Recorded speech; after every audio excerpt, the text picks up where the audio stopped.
All right, sure. Okay, I know you talked about... Louder, please, for the back. Yeah, I know you talked a little bit about altcoins. Yeah. I want to touch specifically on the concept of fungibility. Yes. And maybe alternative currencies like zero coin perhaps. Yes. Can you talk a little bit about that? Thank you. So this is a pet topic of mine. I believe in this very strongly. There's a really important discussion going on about anonymity and fungibility in the core protocol right now, and this is one we need to pay a lot of attention to. We made a serious mistake on the internet, which was that Tor wasn't built in from the beginning, and now we're paying for it, and we have to re-engineer the internet because the NSA broke it. But what we have the opportunity to do in Bitcoin is to implement anonymity at a core level in the protocol. And anonymity is not about money laundering for criminals. Anonymity is so that the Egyptian blogger who's trying to start a revolution and fund the sources he needs to make his voice heard isn't dragged out of his house, tortured, and killed by an oppressive regime. Anonymity matters because anonymity is the basis for free association and expression. If you take away anonymity, you lose expression. You lose free association. You can be persecuted for who you know and what you said. Anonymity gives people the ability to express themselves. It is not natural for a human being to have every thought they ever express cataloged forever. Forgetting is an important part of our psyche. And so at the moment, there's this really important discussion going on as to how we solve the issue of anonymity within Bitcoin. Bitcoin is not anonymous. Bitcoin is a treasure trove of data analytics that you can mine forever. And eventually you can just pull one thread that you can associate with an identity and unravel the entire set of transactions tied to that identity and track everything. Bitcoin has within it the possibility to become a totalitarian nightmare if we don't fix this problem. And there's another very important reason why we need to fix this, and it has nothing to do with anonymity in politics, and it has everything to do with currency. Currency means flow. The word itself means flow.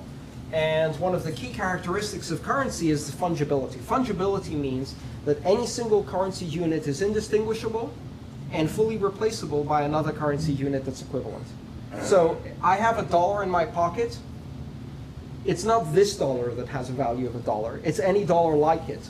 And in fact, under US law, I cannot make discrimination and say, well, I know that this serial number was touched by a Jew, was touched by a criminal. Well, you know, you can't do horrible politics of exclusion or discrimination based on what the serial number is. This was resolved in Scotland in 1760-something when a merchant marked their Scottish bank notes and then tracked them after they were stolen, found them in a bank, and then asked the bank to give him back his money. Said, this money was stolen from me. I have the serial numbers to prove it. Went to court, and the courts decided, no, you can't do that. Because if you do that, you break the very basis of currency, which is the trust that when I receive a note, it is unencumbered by prior obligation or prior taint.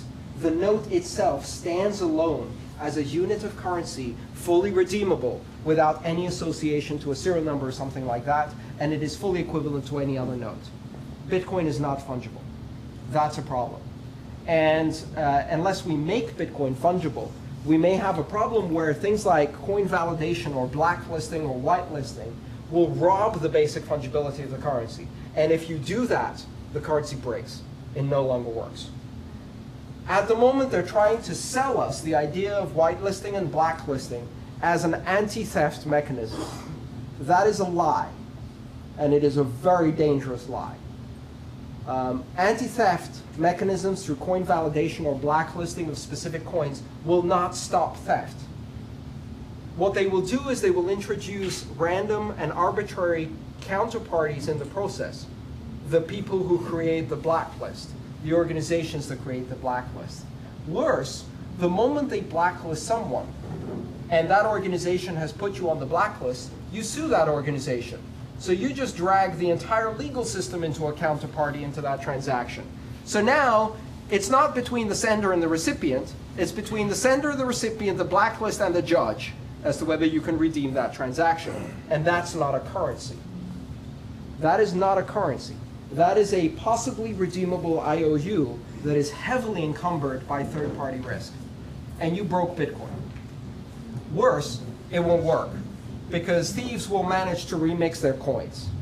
And I can guarantee you that they will not blacklist the coins of thieves. HSBC starts money laundering, they get away with it. Their coins are not getting blacklisted. Greenpeace coins get blacklisted. WikiLeaks coins get blacklisted. The Egyptian blogger who's trying to start a revolution gets his coins blacklisted. But HSBC money launders to their heart's content because they own the legal system. If you reintroduce the legal system into Bitcoin, then it becomes as corrupted as the legal system, and it's all over. And the moment that's introduced into the core protocol, I'm selling all my Bitcoin and starting an altcoin. So we need to fix this. And part of that is technologies like CoinJoin and Dark Wallet that allow remixing. But in order to implement these right, we need to make these tools not for the power user, but for the every user. We've learned this lesson with the NSA fiasco. What we learned was that they were able to subvert things like PGP because they can narrowly target the people who use them because not everyone uses them, right?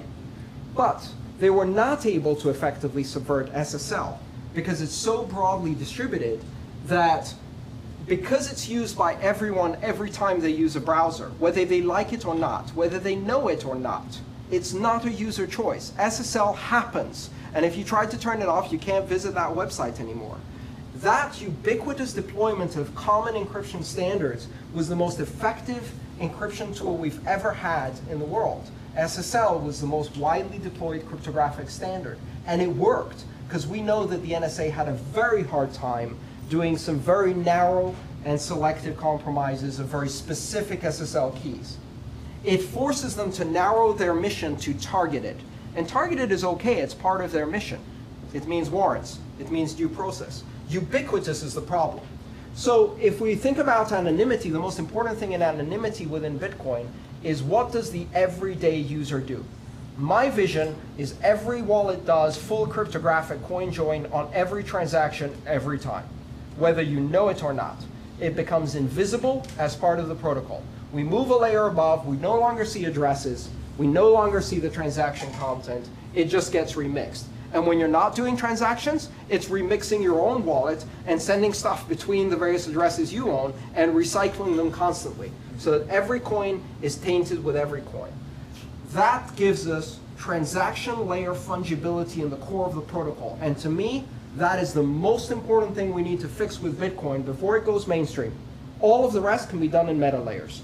But if we don't have a fungible transaction layer, everything else above it is compromised. So yes, thank you for asking me that. Great question. There's one report. Sorry?